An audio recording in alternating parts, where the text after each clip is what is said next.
To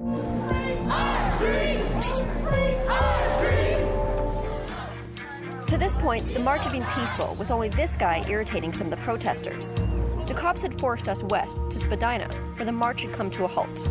The typical scene at one here is like a wall of riot cops trying to kind of facilitate where we're going to go, but it seems like protesters want to dictate where they're going to go and not let the cops decide for them. The riot cops look like they're getting pretty unnerved, a little bit scared and shaken up. Everybody's getting their masks off and getting ready for something, so I think something's going to go down. Just then I noticed the Black Bloc were on the move, and then they took off down Queen Street, starting a rampage.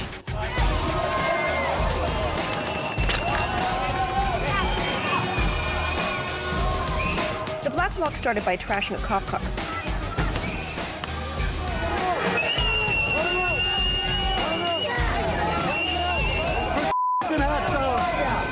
Waste of money. The protesters beat the shit out of a cop car. Everything's turning into a real battlefield here. Then they moved on to the banks, TV vans, and Starbucks. Everything's pretty much gone to hell in downtown Toronto. The Black Bloc has taken over the protest.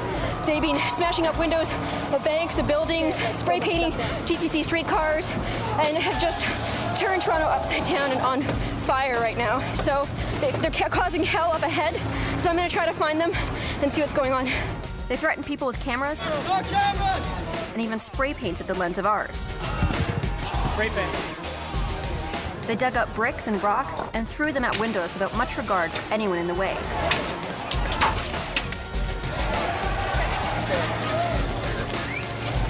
Then it was down into the financial district. So we're getting closer to the fence of the summit, and shit is getting really, really more intense every second right now. Where they continued to vandalize until they found a cop car. Taking all their fury out, they smashed, tore apart, and torched the cruiser. The fire is totally consuming this police car, and it's going to be exploding any minute. And there's blasting sounds right now. It could blast right through the center of Toronto any minute. Everybody's freaking out right now and taking cover. Having been caught up in the middle of it all, I realized I lost my cameraman, only to run into him as I moved away from the chaos. Holy f***. Can I say that on camera? Toronto is a war zone right now. Looking back, I couldn't believe what I was seeing. It's kind of disappointing, I think, for a lot of people. There's a number of people with their microphones saying, you know, stop the violence, as the other guys are smashing the windows. So, I mean, a few can really kind of wreck it for all. And now this is what's going to be known in Toronto. It's just, you know, hell has no fury with these anarchist kids in Toronto. By fluke, we ran into our friendly protesters in the midst of the chaos, who had this to say about the vandalism. There's no message right now. We're merely a bunch of people breaking windows. We have no message. We're not doing anything relevant to the G20 summit whatsoever. We're just causing a lot of shit with no message. That's who we are to everyone else watching this on news right now, on YouTube or wherever. We have no message, we have no chant. But the Black Bloc rampage continued, and I couldn't help but follow. Sprinting up Yonge Street, I found them tearing up the city. They targeted major corporations like Nike, American Apparel, and Foot Locker. Some of the women tore into the Zanzibar strip club. But they weren't all united, as anarchists tend to be. Randoms who joined in were smashing up smaller businesses, looting, which the core group tried to stop. They did intimidate some.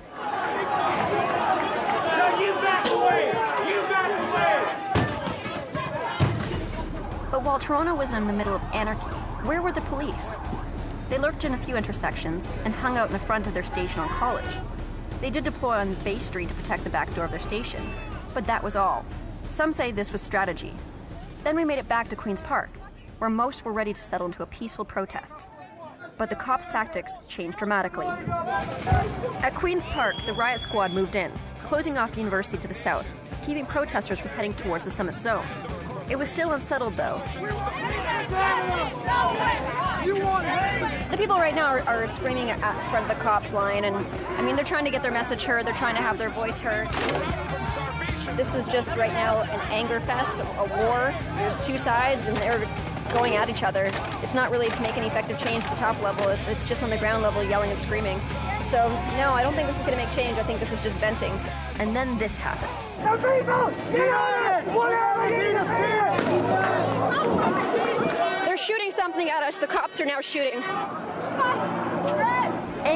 pissed off, a standoff began between protesters and police. This is what a police state looks like. Answer me.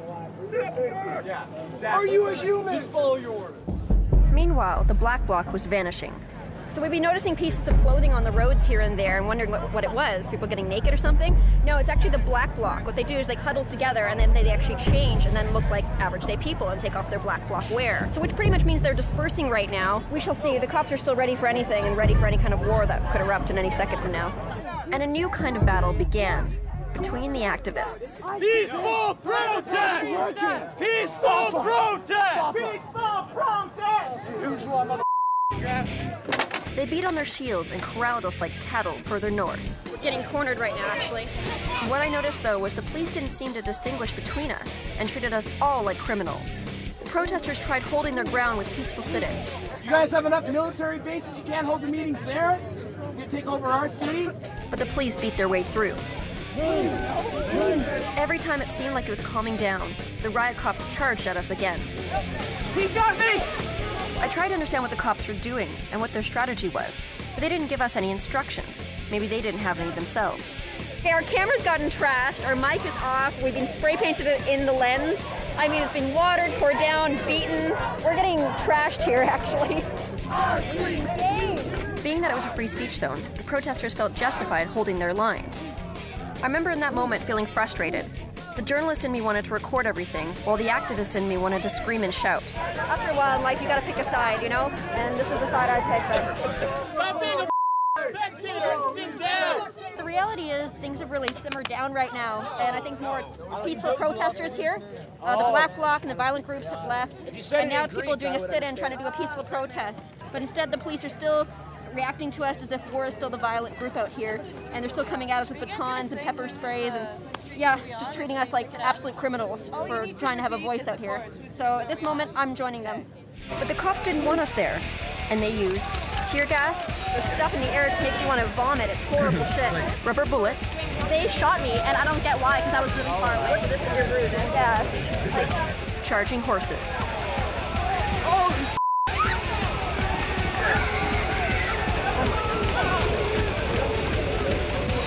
And started grabbing people, using force to make arrests. Oh my god. I just escaped being arrested myself. The cops right now are being pretty tactical with their moves. They're sussing out some of the main organizers and leaders of the protest.